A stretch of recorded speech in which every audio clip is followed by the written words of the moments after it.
Okay, I had to move inside because it was way too loud outside. But anyway, moving on. So I kind of want to talk about the full armor of God and the fruit of the Spirit, and kind of how we try to stay on the right path.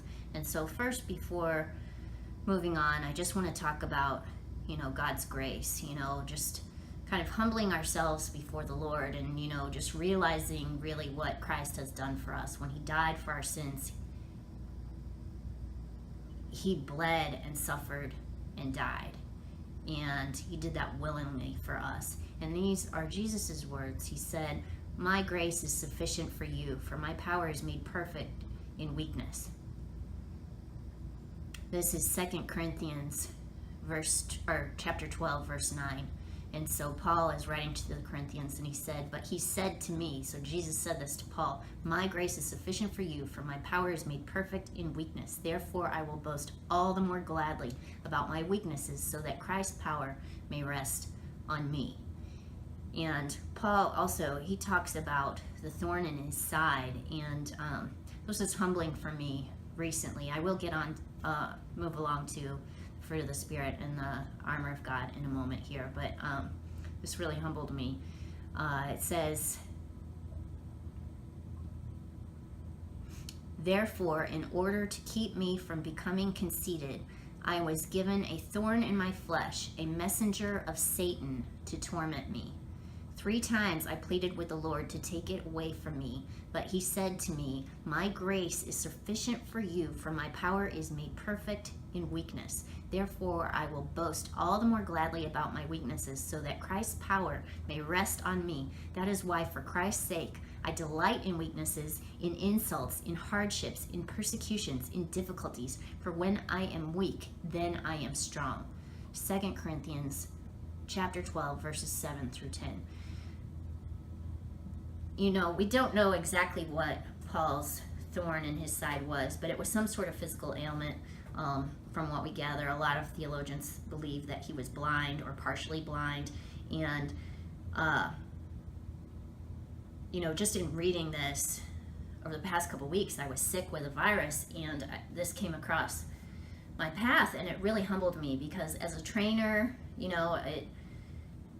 the whole profession lends itself to having a big ego or vanity and all these things, and it really humbled me to be sick, first off, because of the irony that here I'm trying to do all these things to be healthy, and yet I keep getting sick. Like, my immune system just isn't fighting these things off. And so the irony of that is not lost on me, but also this humbled me because it helped me to realize I've taken a lot of credit for things that God has done for me. And how often do we swoop in and take the credit whenever God's come in and we didn't give him the glory? And, trying to keep a straight path or walk a straight path, Proverbs chapter 3, verse 6 says, "In all your ways submit to him, and he will make your path straight." And it just dawned on me how much I haven't given him the proper credit for things he's done in my life, and how vain and egotistical I can be, and how arrogant I can be. I think we all are tempted that we've done a great workout and then we just kind of pat ourselves on the back like, yay, like we really did something. And I don't think there's necessarily anything wrong with, celebrating victories and achievements. However, for me personally, I can remember back several years ago whenever it was easier to tell you the joints in my body that didn't hurt because of how much inflammation I had, inflammatory arthritis in my joints. And I can remember lying in bed and just thinking, well, my hips don't hurt, and not wanting to get out of bed and not wanting to work out, and how arrogant I can tend to be or think, like, oh, people could work out if they just, put their mind to it. But here I was, several years ago, not that long ago really, where my arthritis was holding me back, and I really did have a lot of pain and inflammation in my body.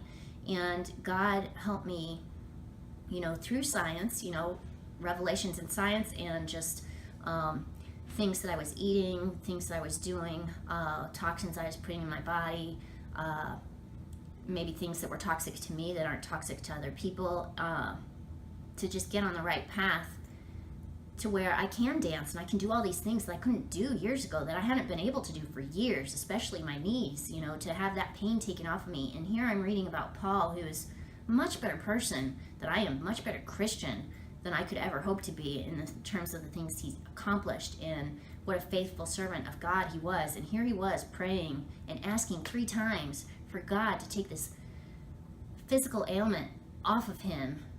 You know, a messenger of Satan is what he called it, and that God said no. And I'm thinking, oh my goodness, you know, the good Lord giveth and the good Lord taketh away. And here I've been taking credit for what God has done in my life and taking credit for my good health when I shouldn't be. I have no room to boast. I mean, I could boast that, yeah, I work out and I work out really hard, but I only work out really hard because God allows me to do so, and that he took these ailments off of me. And I have nothing but compassion for people that have these physical ailments. God has opened my eyes to that, you know, I'm not better than anybody. I mean, I'm just not. I've not been a great Christian. I'm fallible, you know. Definitely, I'm not looking for people to follow me or put their faith in me, because I will fail you. I promise I will fail you. But God won't. And he doesn't owe us, you know. That's the thing, is that, you know, in this verse, you know, God's grace is sufficient. He's already done everything for us. He owes us nothing. He owes me nothing. And to feel entitled to my anger or my bitterness or this or that, or to hold a grudge, is basically to put a discount on what Jesus Christ did for me when he paid for my sins. I don't want to keep piling more sins on, you know, and I'm gonna sin, I'm gonna mess up, you know. I'm not done sinning. I mean, God has to use sinners. That's all he has to use. And the only thing that qualifies me to serve the Lord is my willingness. You know, I heard a wise preacher say that recently, that, you know, the only thing that qualified me to serve the Lord was my willingness. And there's a wisdom in that. And there's a wisdom in another preacher that I heard say, you know, God has to use sinners. That's all he's got to use. And so by doing these testimonials or devotionals, it's not me thinking, oh, you know, I know everything, or, you know, oh, I'm a perfect Christian now, because I'm never going to be a perfect Christian. It's just not going to happen. I don't even know what that means. I mean, there's a perfect Christ. There's no such thing as a perfect Christian, really. So, you know, we're all relying on that grace, and I feel like the appropriate response to God's grace is gratitude, and to trust and obey, and in all our ways submit to the Lord so he can make our path straight. So in doing that, how do we do that? Well, the answer is to put on the full armor of God.